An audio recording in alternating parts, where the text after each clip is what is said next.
Thomas, si on travaillait sur le mouvement de la tête de la chouette hulotte pour nos Olympiades? Ouais, c'est vrai, ça pourrait être super intéressant. Mais j'avais vu que l'étude de ces pelotes de réjection, ça pouvait être un sujet très riche aussi. Ah bah d'ailleurs, j'ai croisé Monsieur Pallier tout à l'heure qui nous a dit que c'était un bon moyen pour étudier la population des micro-mammifères. Pourquoi pas partir sur ça? Super! Pour trouver notre sujet, nous avons été à la fête de la science le 11 octobre 2025 pour explorer les différents sujets possibles. Nous avions déjà en tête de travailler sur les chouettes et sur leurs pelotes de réjection. Après plusieurs rencontres, nous avons décidé d'étudier l'évolution des micro-mammifères à partir des pelotes de réjection de la chouette. En effet, la dynamique des populations est un mouvement, car un mouvement est défini comme une action déterminante pour un être vivant, un changement de position, un déplacement et une évolution. Donc nous avons choisi d'étudier la dynamique des populations des micro-mammifères. Pour cela, M. Pallier et le GMHL nous ont conseillé d'utiliser les pelotes de la chouette effraie. En effet, la chouette effraie des clochers, Tito alba, est une magnifique chouette portant une tête blanchâtre en forme de cœur et appartenant à la classe des rapaces nocturnes.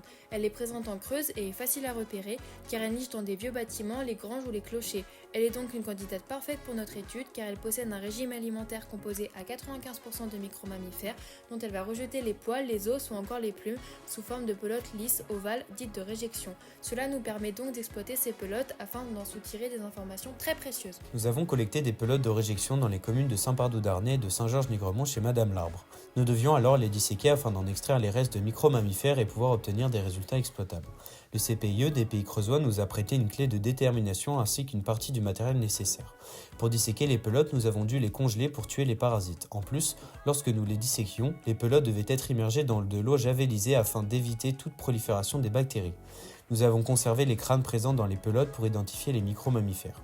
L'étape de la dissection des pelotes fut la partie la plus longue et méticuleuse de notre projet. En effet, nous avons fait environ 4 heures par semaine de dissection, et cela pendant 4 à 5 semaines environ. Les résultats furent très intéressants mais pas si simples que cela à exploiter. En effet, et nous savions, il fallait coupler ces résultats avec d'autres pour qu'ils soient exploitables et que nous puissions commencer à émettre des hypothèses et suspicions plus solides.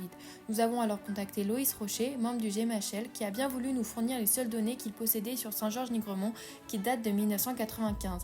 Ce graphique nous a permis d'observer quelques similitudes comme le pourcentage de crocodile musette et le pourcentage de campagnol roussate qui restent à peu près les mêmes, mais aussi quelques différences, par exemple le campagnol des Pyrénées n'est présent qu'en 1995. Mais ces données sont espacées de 29 ans, ce qui laisse le temps à de nombreux paramètres d'avoir changé.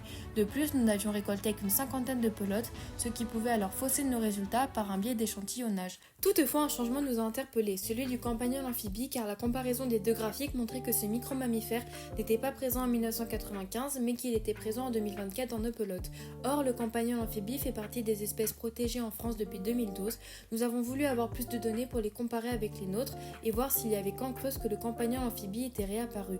Nous avons alors contacté le GMB et avons réussi à nous procurer, par Jocelyn Boireau, les données de l'année 2015 de la présence des espèces de micro-mammifères sur tous les départements de la Bretagne. C'est ainsi que nous avons vu que le campagnol amphibie était aussi très peu présent en Bretagne. Les campagnols amphibies sont des petits rongeurs vivant dans les rivières, étangs et marais. Leur vie est liée au milieu aquatique, ils se nourrissent de plantes qu'ils trouvent sur la berge ou dans l'eau et s'abritent dans un terrier dont l'entrée est immergée. En France, d'après une étude qui a été menée par le SFEPM sur les campagnols amphibies, plusieurs causes peuvent expliquer pourquoi le campagnol amphibie est une espèce peu fréquente et quasiment menacée. La cause principale est celle de la prédation de certaines espèces exogènes inféodées elles aussi au milieu aquatique. Par exemple, le rat surmulot partage le même type d'habitat que le campagnol amphibie, il est en concurrence directe voire en prédation avec lui car lorsque l'un d'eux est présent, l'autre ne l'est pas. Si nous faisons le lien avec nos données, on peut supposer que la variation observée est due au rat surmulot car en 1995, il y avait des rats surmulots mais pas de campagnol amphibie et on observe l'inverse aujourd'hui. Enfin, toujours d'après cette étude, le campagnol amphibie est une espèce très exigeante car elle vit le long des réseaux hydrographiques comportant une couverture végétale supérieure à 30 cm. Nous avons voulu nous renseigner sur les points d'eau et les aménagements de Saint-Georges-Nigremont qui auraient pu favoriser la réapparition du campagnol amphibie. Pour cela, nous avons contacté François Spardano, responsable de l'activité touristique ainsi que le maire. Ils nous ont tous deux informé que l'année 2024 avait été très pluvieuse mais qu'aucun aménagement de grande ampleur n'a été mis en place près des cours d'eau. En revanche, les précipitations ont pu favoriser sa réapparition grâce à la prolifération de plantes hydrophiles créant une plus large zone susceptible d'être habitée par ce campagnol. Toutefois, cela ne reste que des hypothèses. De plus, nos résultats peuvent être biaisés par le fait que le campagnol amphibie n'est pas la proie favorite des chouettes effraies.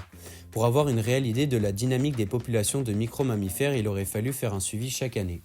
Nous avons pris un immense plaisir, À participer aux Olympiades de biologie, une expérience enrichissante qui a approfondi notre passion pour les sciences du vivant.